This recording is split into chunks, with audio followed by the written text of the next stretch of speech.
வணக்கம் தமிழா, வாழ்க வளமுடன். இன்றைக்கி நம்ம இந்த வீடியோவில் மாங்காய் பச்சடி எங்கள் ஸ்டைலில் எப்படி பண்ண போகிறோன்றது தான் பார்க்க போகிறோம். இதுக்கு நம்ம ஒட்டு மாங்காய் இல்லைனா பெங்களூரா மாங்கான்னு சொல்லுவோம் இல்லையா, அதை எடுத்துருக்கோம். நல்லா பெரிய சைஸ் மாங்காய், காயாக இருக்கணுங்க. பழமாக இருந்தால் பச்சடி நல்லா வராது. அதை எடுத்துகிட்டு இந்த மாதிரி நல்லா தோல் சீவிக்கோங்க. தோல் சீவினப்புறம் ஃபுல்லாக சீவிடணுங்க. சீவினப்புறம் இப்படி இருக்கும். இப்போ கிராஸாக வச்சு நல்லா திக்காக பட்டையாக கட் பண்ணிக்கோங்க. மொத்த மாங்காவையும் இந்த கொட்டை பகுதி நீங்கி மற்ற எல்லா இடத்தையுமே இந்த மாதிரி கிராஸாக பட்டையாக கட் பண்ணி வச்சுக்கோங்க. இதில் நம்ம வந்துட்டு இப்போது ஒரு ஸ்பூன் குழம்பு மிளகாத்தூள், வெறும் மிளகாத்தூள் இல்லை ஃப்ரெண்ட்ஸ், குழம்பு மிளகாத்தூள் போடுறோம். ஒரு சிட்டிகை மஞ்சத்தூள் சேர்க்குறோம்.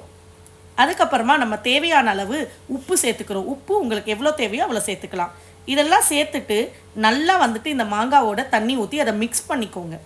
இதை மிக்ஸ் பண்ணிவிட்டு அடுப்பு மேலே வச்சு அடுப்பை ஆன் பண்ணிக்கோங்க. மீடியம் ஃப்ளேமில் வச்சு இந்த மாதிரி குலுக்கி எடுத்துக்கோங்க. ஒரு 10 நிமிஷத்தில் வந்து இந்த மாதிரி பதத்துக்கு வந்துடும்.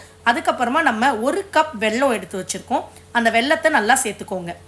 அந்த 10 நிமிஷன்றது ரொம்ப முக்கியம். அந்த தண்ணி கரையும் போது நீங்கள் பார்த்துக்கணும், இல்லைன்னா கண்டிப்பாக என்ன ஆகும்னா அடி பிடிச்சிடும். அதுக்கப்புறமா இதை தாளிக்கிறதுக்கு ஒரு கடாய் எடுத்து அடுப்பு மேலே வச்சு தேவையான அளவு எண்ணெய் ஊற்றிக்கோங்க.